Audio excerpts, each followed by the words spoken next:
إن الحمد لله صلى وسلم على نبينا مصطفى محمد صلى الله عليه وسلم وعلى آله وصحبه أجمعين أما بعد أعوذ بالله من الشيطان الرجيم بسم الله الرحمن الرحيم സൂറ അൻ-നിസാ 111-ാമത്തെ വചനത്തിൽ കൂടി അല്ലാഹു സുബ്ഹാനഹു വ തആല നമുക്ക് കൃത്യമായ ഒരു ആശയമാണ് പഠിപ്പിച്ചു തരുന്നത്. നോക്കൂ നിങ്ങൾ,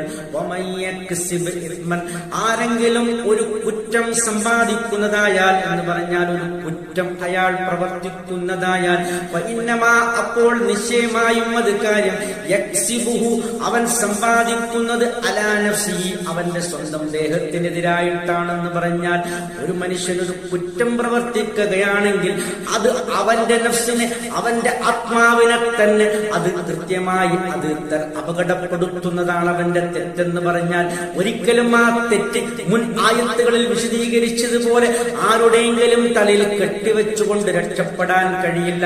ഒരു മനുഷ്യനൊരു തെറ്റ് പ്രവർത്തിച്ചാൽ ആ തെറ്റിന്റെ ഭവിഷ്യത്തുകൾ അവൻ തന്നെ അനുഭവിക്കേണ്ടി വരുമെന്നാണ് പറഞ്ഞതിന്റെ അർത്ഥം. അതായത് ആരെങ്കിലും ഒരു തെറ്റ് പ്രവർത്തിച്ചാൽ അത് അവന്റെ നഫ്സിന് അവന്റെ ആത്മാവിനെതിരായി തന്നെയാണ് അവൻ പ്രവർത്തിക്കുന്നത് എന്നുള്ള ഒരു പൊതു തത്വം അല്ലാഹു പഠിപ്പിക്കുകയാണ്.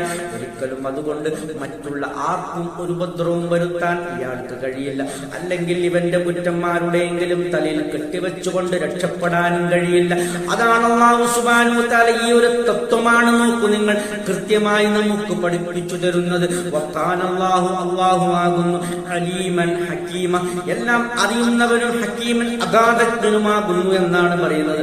അല്ലാഹുവിനെല്ലാം അറിയാം, അവന്റെ അറിവിൽപ്പെട്ടതാണ് മുഴുവൻ കാര്യങ്ങളും. അതൊക്കെയും വന്ന കൃത്യമായി എഴുതി രേഖപ്പെടുത്തുന്നുണ്ട്. അത് മഹ്ശറിൽ വിചാരണ ഉണ്ടാകും എന്നൊക്കെയാണ് ആ പറഞ്ഞതിന്റെ പൊരുൾ. നോക്കൂ നിങ്ങൾ, ഈ രൂപത്തിൽ നാം തെറ്റ് പ്രവർത്തിക്കുകയാണ് മുന്നായത്തിൽ വിശദീകരിച്ചതുപോലെ അല്ലാഹുവിനോട് പൊറുക്കലിനെ ചോദിക്കണം, തൗബ ചെയ്ത് മടങ്ങണം. അങ്ങനെ വിശുദ്ധരായി കൊണ്ട് നാം മുഅ്മിനായി മുസ്ലിമായി മരണപ്പെടണം. എങ്കിൽ മാത്രമേ പരലോകമോക്ഷവും വിജയവും ലഭിക്കുകയുള്ളൂ. അല്ലെങ്കിൽ അത് നമ്മെ തന്നെ നശിപ്പിച്ചു കളയും, അവസാനം നരകാവകാശിയാക്കും എന്നൊക്കെയാണ് ഈ ആയത്തിൽ കൂടി നമുക്ക് പഠിപ്പിച്ചു തരുന്നത്. നമ്മുടെ തെറ്റുകുറ്റങ്ങൾ നാം തന്നെ അതിനെ പൊറുപ്പിക്കണം, അല്ലാതെ ആരും കൈപിടിക്കാൻ വരില്ല. അൽഹംദുലില്ലാഹി റബ്ബിൽ ആലമീൻ.